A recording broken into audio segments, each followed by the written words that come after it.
Yo, what's up, people? Thank you very, very much for tuning in and clicking on this video and being a very, very valuable viewer. Today, we're going to be going over best bets, parlay pieces, live betting strategies, and I will also showcase that proof that I'm betting these fights for real money. Also, if you enjoy the content, please make sure to like, comment, and sub. And yeah, also special shout out to everyone who's part of the money team. And without further ado, let's get right into the video. So, before we get into the best part, most interesting part, I have to quickly go over bankroll management, guys. Risk management is the #1 key in sports betting. So make sure to apply proper bankroll management. I've got a fairly easy system for you guys to follow. Betting between 0.25 and 1.25 units max. Risk management is key, guys. If you run out of money, you're out of the game. So yeah, just keep that in mind. Bankroll management. I do have a video on my channel going into further detail about it.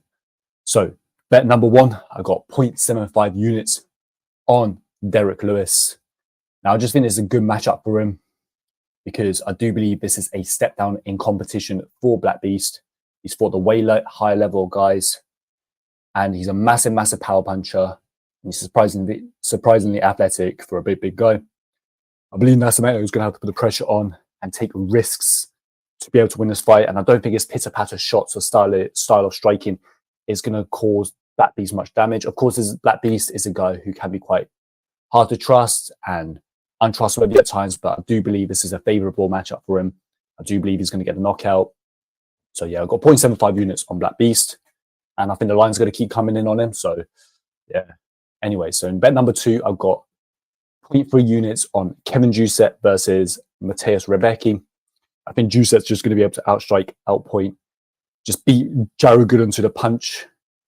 In the beginning of the week, I didn't feel as confident about Juicet, but as I spoke to a few people I discussed fights with, and I do believe he's going to end up getting a win. Also, I think Rebecki, I just like the career trajectory of Rebecki. I think he's going to be able to outgrind CDF, able to negate the takedown attempts, just land the bigger, harder shots, and end up winning a dominant decision, if not getting a KO. CDF is unfortunately on the decline, and I do believe Rebecki is on the rise. So that's bet #2.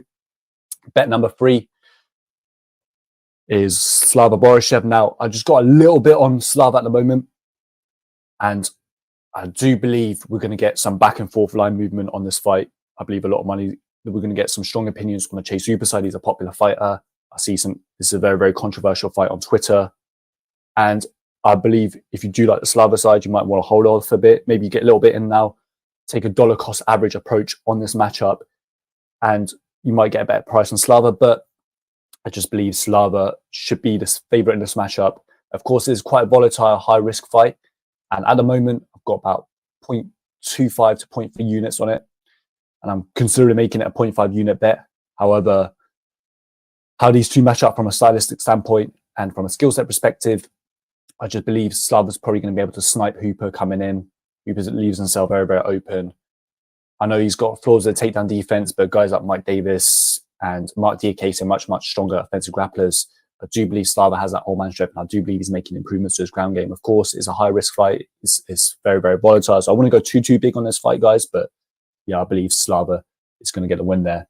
That's going to be bet #3. Now we're going to talk about some parlay pieces. Obviously, gone over Rebecki, gone over Juicet.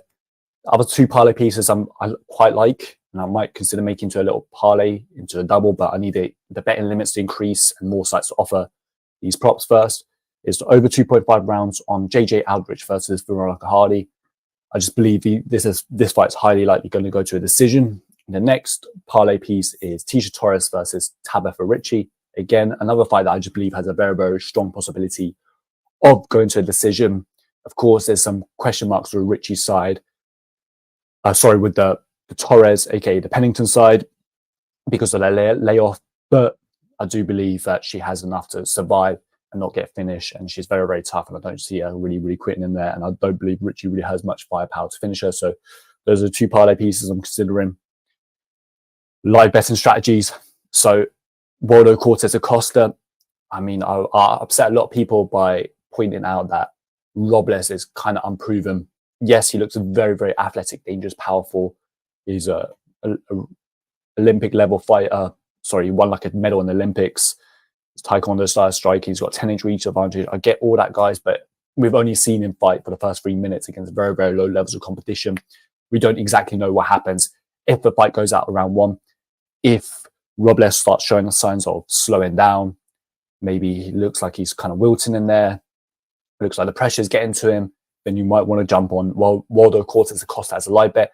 Also, if you do leave out a fight for live betting, you kind of negate the early risk KO risk factor. So that's one to keep in mind. Waldo Cortez Acosta live betting.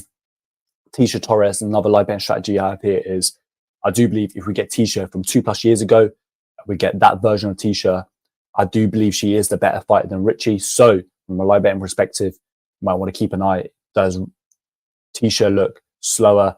Is her timing off? Is her pace off? Does she look washed? Does she look as good as before?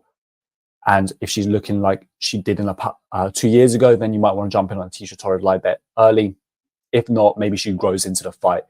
Or on the other hand, if Tisha looks completely washed, she looks really, really slow, the timing's off, then you might want to jump on Richie early as a potential live bet. Live betting strategy number 3, Joaquin Buckley. Now, Ruzaboyev, very, very dangerous and powerful in round 1.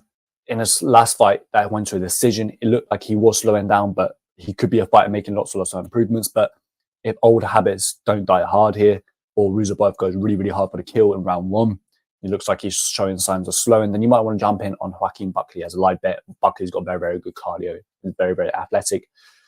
Live betting strategy number 4 is Esteban Ribovics. I think this one's pretty self-explanatory. Terrence McKinney probably has a good chance of finishing Ribovics in round 1. But if Ribovics is able to survive that initial storm, then and take this fight into deep waters, then is his fight to lose. He probably ends up getting a finish in round 2, round 3. Also, if Ribovics is having a lot of success early in round 1, then you might have to jump in quickly on him.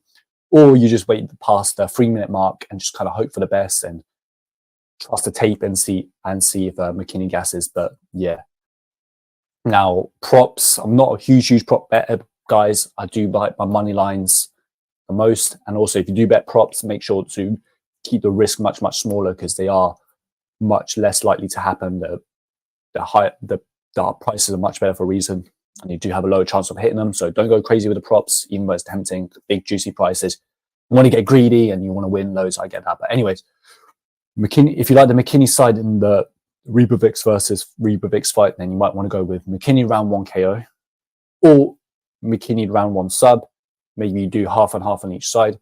But if you lean towards the Ribovics side, then you might want to look at Ribovics wins in round 2 and Ribovics wins in round 3 as potential props. So those are the props I like. Keep the risk very, very small because they are props. But yeah, anyways, thank you so much for clicking on this video. I hope you really, really enjoyed it. If you did enjoy the video and you got some value from it, please make sure to like, sub. If you're feeling extra generous, leave me a comment, and good luck with your bets this weekend, guys. Hope you make loads of money.